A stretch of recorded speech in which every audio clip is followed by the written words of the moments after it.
Is there an SOP dealing with the indicating how the major crime unit should operate? There's no written SOP as to how the major crimes investigation unit should operate. There's no written SOP. No written SOP. So how it operates then, based on what?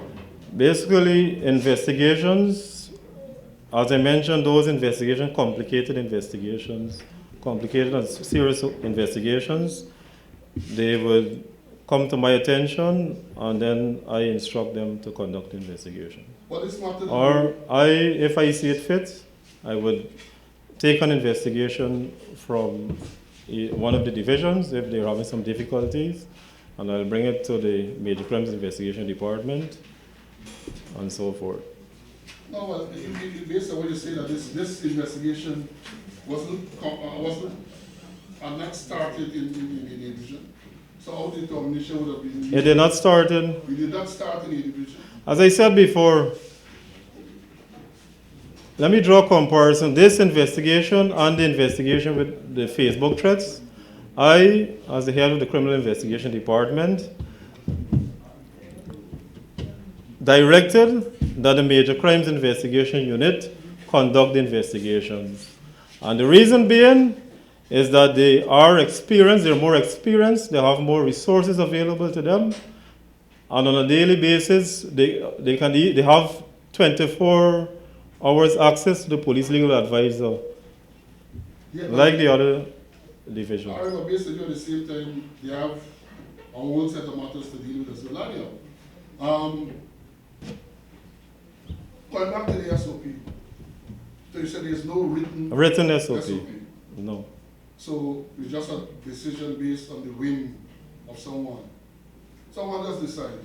Maybe whim is a wrong word, but someone just decide, well, this one we're going to deal with based on the seriousness or so. There's no protocol to say, for example, the divisional commander, based on the definition and based on the SOP, can make a determination that this falls within the purview of the major crime unit. There's no such thing. At the end of the day, I'm the crime chief. I make the call as to which investigation should be investigated by the Major Crimes Investigation Department. Nothing documented. No. Not, all right, nothing documented. Now again, given the nature of this alleged threat,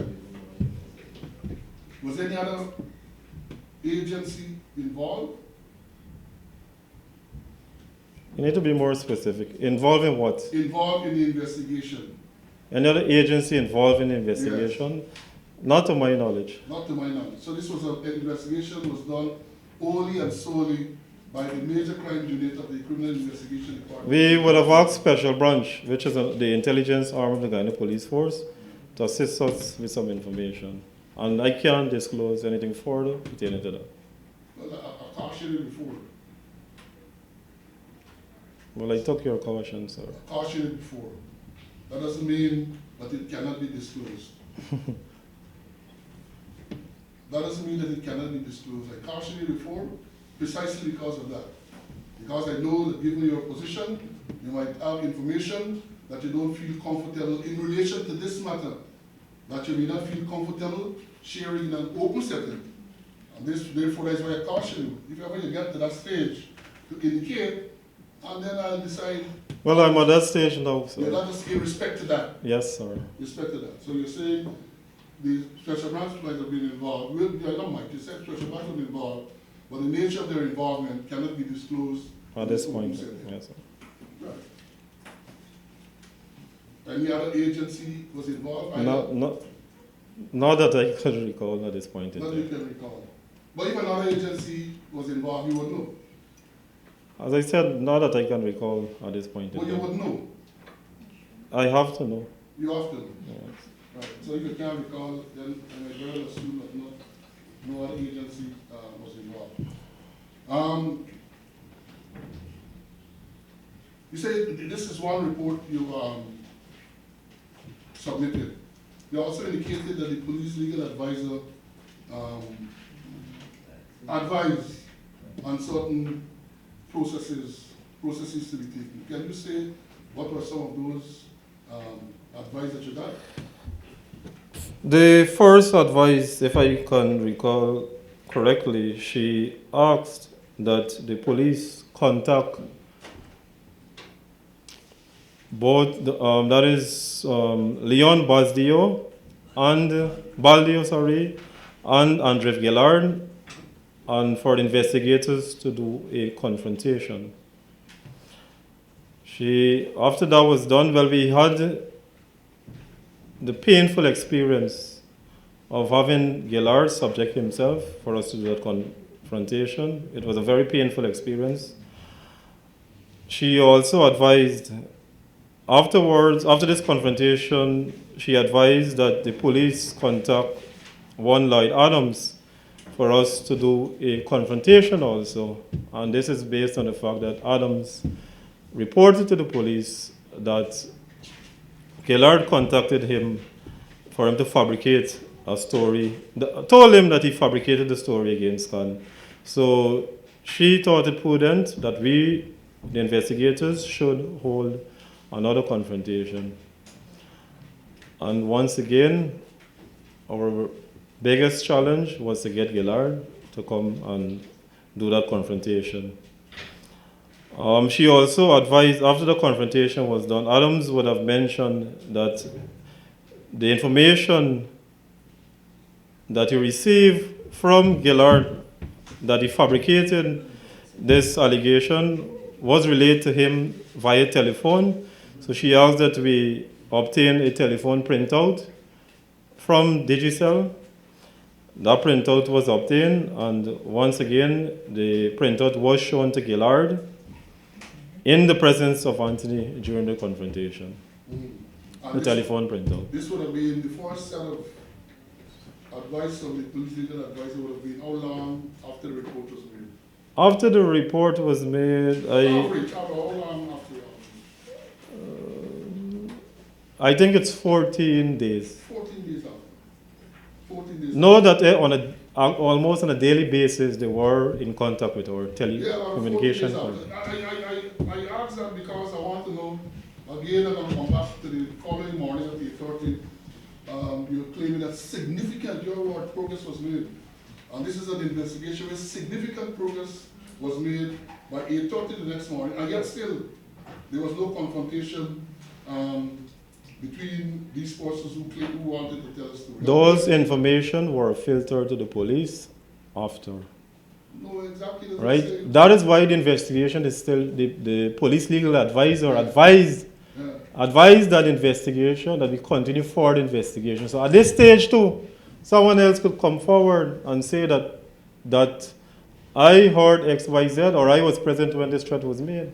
So the investigation is still ongoing. I understand all of that. The investigation is ongoing, but I'm still going to ask you again. You are claiming that the police legal advisor observed that no confrontation was done with Baldio 2 weeks after. No investigation was done with Anthony. But you already conclude the following morning at 8:30 that the investigation had proceeded significantly. I said we made significant progress. I never said that the investigation was completed. I said completed. Right? I never said completed. No, you said that notwithstanding, I'm saying to you, that notwithstanding the fact that these, what I would call routine measures, because in my experience, confrontations with accuser and accused person, those are routine things. 2 weeks after those things weren't done, but yet still, you are able to say that's significant progress. It's not that those confrontations weren't done. As I said before, we had a problem getting Gillard to come to CID to do the confrontation. So how it was done then if he had come to do it? We had to basically go to his residence and ask him to come and do the confrontation. The same point, Mr. Blanham. The same point, the confrontation was not done by 8:30 the next morning. That's what I'm saying. So when it took 2 weeks, 3 weeks, 4 weeks. No, at that stage, the police, we were not in receipt of any information any information coming from Leon Baldio. That information would have been fed to us after that decision was made. Yeah. That there's this young man who was contacted by Gillard for him to come and support his story. And that was about 2 weeks after. I can't remember the date. How long after? I won't be able to say. But it wasn't by the next morning. As I said, no. It was The not. if the information, none of the investigators have the foresight of a Jewish prophet. None of us would know that we're going to have someone else come in to say that, look, I was contacted and I was asked to come and give corroborating evidence to support this allegation. We do not have the foresight of a Jewish prophet. And I don't expect you to have. Thank you. I don't expect you to have.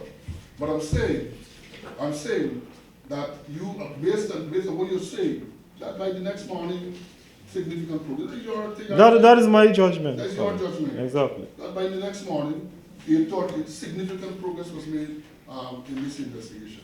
Your judgment, right? Precisely. Yeah, your judgment can't, well, I can't say that I can't fault you. But that is it. That's your judgment. No? And that is facts. Well, I don't know. I stated the facts. I don't know that.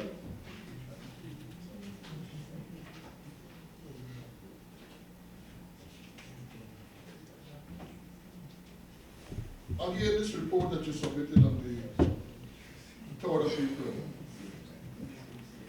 this is a report that you sent to the commissioner. On what, well, let me ask you, on what date did Gillard go to the Ministry of Public Security? The 29th of March, 2017. When you said in this report that he went on the 3rd of April. The 3rd of April. Yeah, please show me some, look, Arlene, please show me some, that's what you said in the report, that he went on the 3rd of April. That would have been an error.